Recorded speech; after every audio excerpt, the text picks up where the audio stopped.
منقول ہے کہ بنی اسرائیل میں ایک عبادت گزار شخص زہد و تقوی سے مشہور تھا، اور اللہ عز و جل نے اس کے لیے بادل مسخر کیا ہوا تھا جو اس کے ساتھ چلتا تھا۔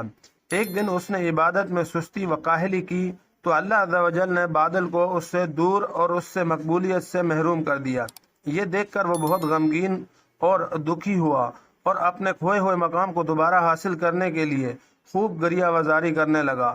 جب اس کا رنج و غم طویل ہو گیا تو ایک رات وہ اٹھا، نماز پڑھی اور روتے ہوئے گڑ گڑا کر اللہ عز و جل کی بارگاہ میں دعا کی اور پھر سو گیا۔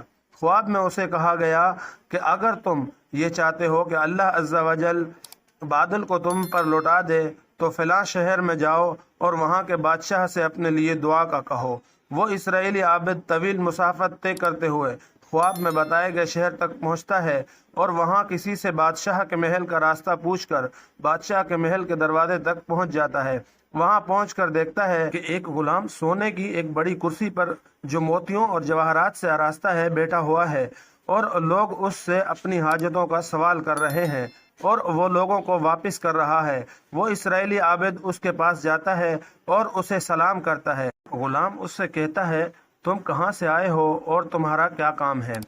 اسرائیلی عابد کہتا ہے، میں ایک دور دراز شہر سے آیا ہوں اور مجھے بادشاہ سے ملنا ہے۔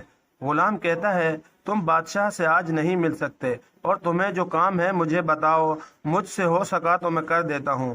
اسرائیلی عابد نے کہا، میرا کام صرف بادشاہ ہی کر سکتا ہے۔ غلام نے کہا، بادشاہ صرف جمعے کے دن ہی لوگوں سے ملتا ہے، لہذا تم ابھی جاؤ اور جمعے کے دن آنا۔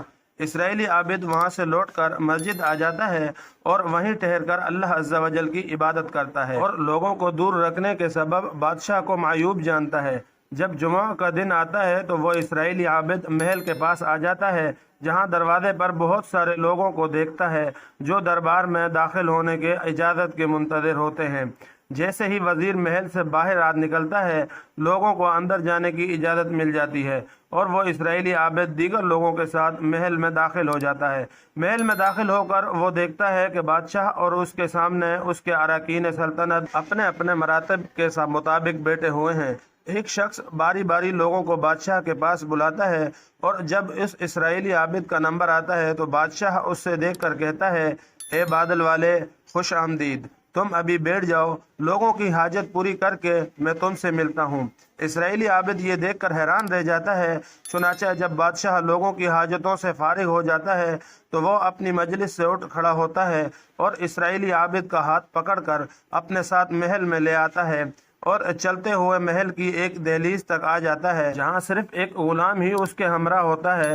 دہلیز عبور کر کے جب بادشاہ دروازے تک پہنچتا ہے تو اسرائیلی عابد یہ دیکھتا ہے کہ دروازہ کھجور کی ٹہنی کا ہے، اندر عمارت خستہ حال اور دیواریں جھکی ہوئی ہیں اور کھجور کی ایک بوسیدہ چھٹائی بچھی ہوئی ہے۔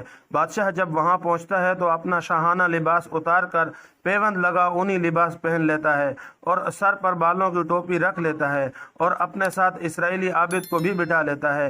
پھر وہ اپنی زوجہ کو پکار کر کہتا ہے، اے فلانی، کیا تم جانتی ہو آج ہمارے مہمان کون ہیں؟ وہ کہتی ہے، جی ہاں، آپ کا مہمان بادل والا عابد ہے۔ پھر بادشاہ اسے کسی کام کے لیے بلاتا ہے۔ جیسے ہی وہ سامنے آتی ہے، اسرائیلی عابد دیکھتا ہے کہ وہ ایک خشک مشکیزے کی طرح کمزور نو عمر دوشیزہ ہے جس نے بالوں کا بنا صوفیانہ لباس پہنا ہوا ہے۔ بادشاہ اسرائیلی عابد کی طرف متوجہ ہو کر کہتا ہے، اے میرے بھائی، ہم تجھے اپنا حال بتائیں یا تیری حاجت پوری کر کے تجھے لوٹا دیں؟ اسرائیلی عابد نے کہا، آپ دونوں کی حالت نے مجھے اس چیز سے غافل کر دیا ہے جس کے سبب میں یہاں آیا ہوں۔ بادشاہ نے کہا، اللہ عز و جل بخوبی جانتا ہے کہ یہ بادشاہت میرے خاندان میں نسل در نسل چلی آ رہی ہے، اور جب میں بادشاہ بننے لگا تو اللہ عز و جل نے میرے دل میں دنیا اور اہل دنیا سے نفرت ڈال دی، لہذا میں نے یہ چاہا کہ سیاحت اختیار کر لوں اور لوگوں کو چھوڑ دوں کہ وہ خود ہی اپنے لیے کسی ایسے شخص کو مقرر کر دیں جو ان پر حکمرانی کرے۔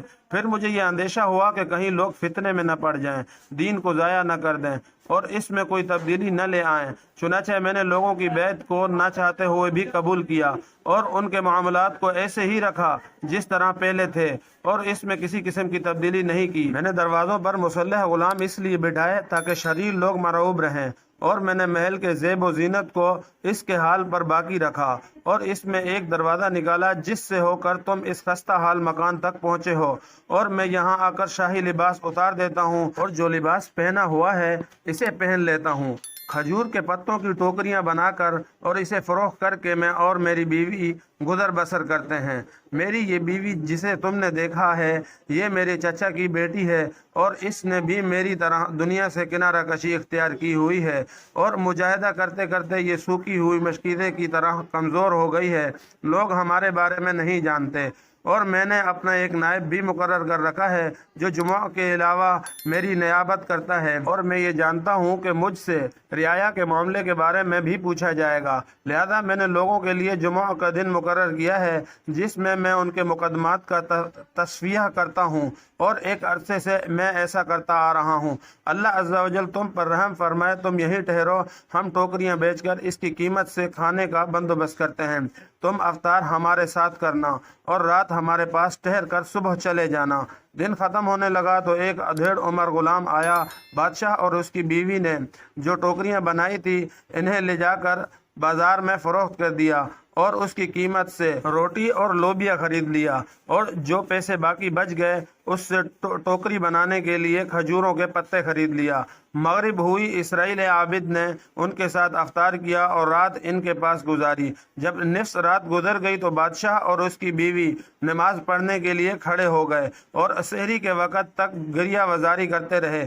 پھر جب سحر کا وقت ہوا تو بادشاہ نے یہ دعا کی، اے اللہ عز و جل، تیرا یہ بندہ تجھ سے بادل کو لوٹانے کا کہتا ہے اور تو نے ہی اسے ہمارے پاس بھیجا ہے۔ اے اللہ عز و جل، اس پر بادل کو لوٹا دے، بے شک تو ہر شے پر قادر ہے۔ بادشاہ کی دعا پر اس کی بیوی نے آمین کہا تو اسی وقت آسمان پر ایک بادل ظاہر ہو گیا۔ بادشاہ نے اسرائیلی عابد سے کہا، تمہیں مبارک ہو، تمہاری حاجت جلدی پوری ہو گئی۔ اسرائیلی عابد نے انہیں الوداع کہا اور بادل کے ساتھ وہاں سے لوٹ آیا۔ اسرائیلی عابد کا کہنا ہے کہ اس کے بعد میں نے جب بھی ان کے وسیلے سے اللہ عز و جل سے کچھ مانگا اس نے مجھے عطا کیا۔